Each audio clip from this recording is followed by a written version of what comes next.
Avec 4 candidats, cette élection est la plus importante depuis que les forces armées ont évincé l'ancien président Mohamed Morsi en 2013, ouvrant la voie à l'accession au pouvoir du ministre de la Défense de l'époque, Abdel Fattah al-Sisi. Al-Sisi a ensuite été élu président en 2014 pour un mandat de 4 ans. Il a été réélu en 2018 pour son deuxième mandat. Cependant, un référendum organisé en 2019 a prolongé son deuxième mandat à 6 ans et lui a donné la possibilité de se présenter pour un troisième mandat. Le processus électoral a beaucoup changé ces dernières années. L'Égypte n'a jamais autorisé ses citoyens à l'étranger à voter jusqu'en 2014.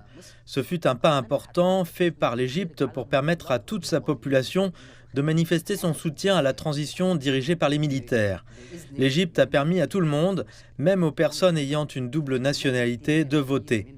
Les résidents égyptiens qui voyagent pendant les élections peuvent également voter à l'étranger. Cela fut crucial pour garantir que tout le monde soit inclus dans les réformes législatives qui avaient lieu. Les élections sont supervisées par l'autorité électorale nationale, un organe composé de juges chargés de maintenir l'intégrité du vote. Les 3 adversaires d'Al-Sisi ne sont apparus sur la scène politique comme candidats possibles qu'il y a quelques mois. Comparé à ses campagnes massives dans la rue et à ses campagnes populaires, il semble presque invisible à côté du président Al-Sisi. C'est la première fois qu'il y a autant de candidats qui se présentent contre le président égyptien. Ils sont tous à la tête de partis politiques et doivent donc avoir une certaine popularité sur le terrain.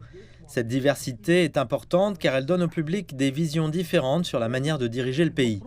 Cela donne une image démocratique de l'Égypte. Le taux de participation dans plus de 10 000 bureaux de vote ainsi que le nombre de votes nuls sont des éléments que les analystes surveilleront de près. Durant la dernière élection, le seul adversaire d'Al-Sisi serait arrivé en 3e position si les votes nuls avaient été regroupés pour un seul candidat. Cela a été largement perçu comme une protestation populaire délibérée contre l'élection. 67 millions d'Égyptiens sont inscrits sur les listes électorales pour la course à la présidence. Le dirigeant qu'ils choisiront sera le premier à diriger le pays depuis cette nouvelle ville.